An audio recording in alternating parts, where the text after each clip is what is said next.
what we're finding is that if you're not getting ahead of the servicer, especially, you're behind the eight ball. John, you mentioned that you think, based off of what you're hearing internally, we could end up back in the 2018, 2019 range, which per that chart looks pretty good. I think a lot of people would be very happy with a rate in the upper threes, mid fours right now.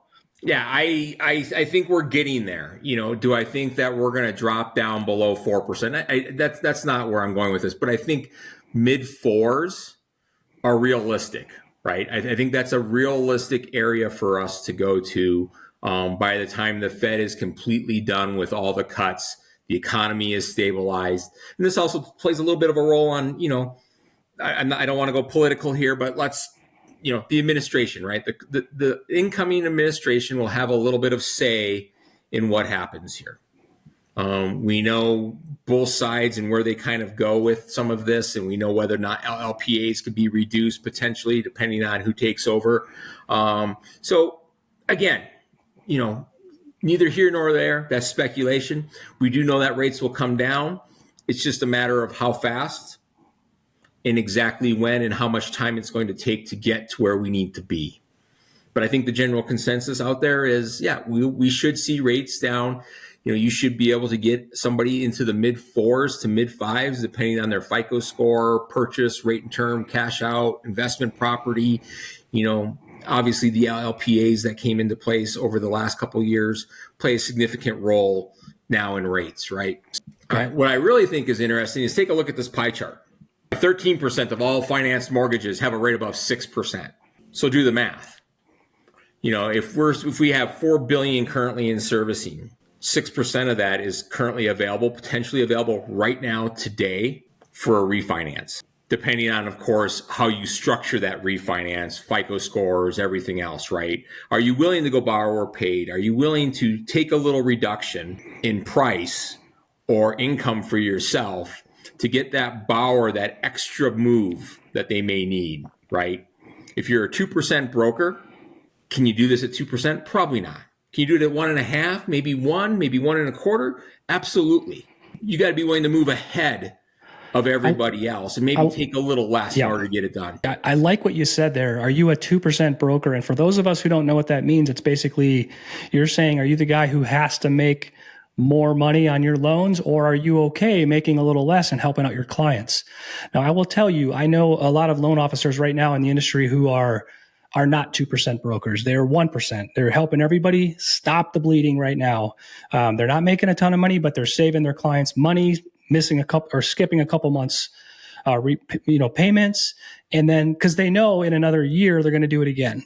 Absolutely. So I think that's a very interesting perspective. I think it's important for loan officers to kind of have that mindset of like, when you meet your new clients, really analyze where are they right now? Like, do they truly need to refinance or could they wait a little longer? Or can you help them right now and stop the bleeding and free up some cash flow and really help them at little cost? Knowing you're going to probably do it again in a year or maybe a year and a half or whatever, because we know we are on a downward trend right now for rates.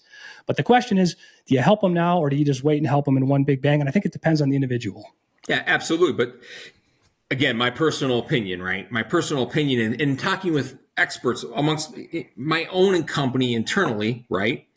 And talking with people such as yourself and other loan officers out there that are producing today, what we're finding is that if you're not getting ahead of the servicer, especially, who's willing to do it at a 0.5 point or less behind the scenes, or a point, which would be effectively a point with a 0.75 to 0.5 point reduction in rate to the borrower, you're behind the eight ball, right?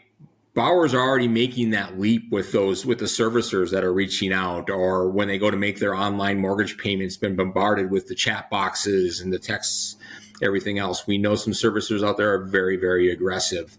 And we know that some of these really big companies out there have sold to these servicers.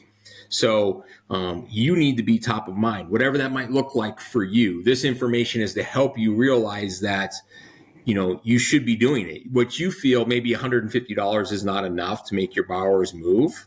You don't know that if you haven't had that conversation. I think it's interesting that you use those words, John. If you're not ahead of the servicers, you're going to lose deals. Yeah.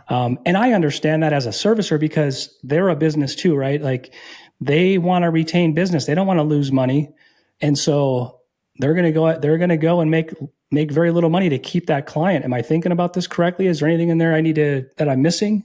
Absolutely. We're a servicer, and the average cost to recoup funds or servicing period is 18 to 24 months.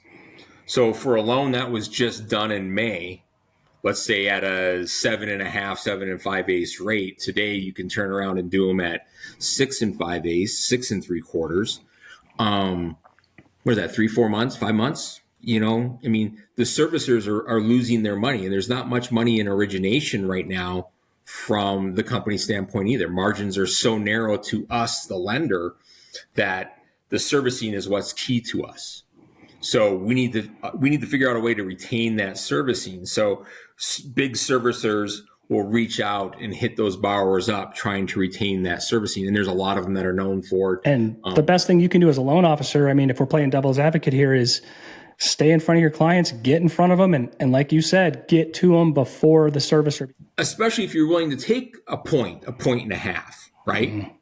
Then you become uber competitive with that servicer. Again, if you're a 2-point guy and 2 point is your minimum and you're not going to touch that loan for less than 2 points, well, just consider yourself potentially giving that loan up to the servicer. Nice. Or somebody else through trigger leads. It's important that you be flexible right now with your refinances and stuff. And it's important that, you stay top of mind with your borrowers. I mean, however you're doing it, whether you're sending them a Broncos schedule, a Rockies schedule, you are just simply sending them birthday cards, whatever that might be. And, people have different ways of adding value. In each individual way, there's nothing wrong with it. Whatever works for you.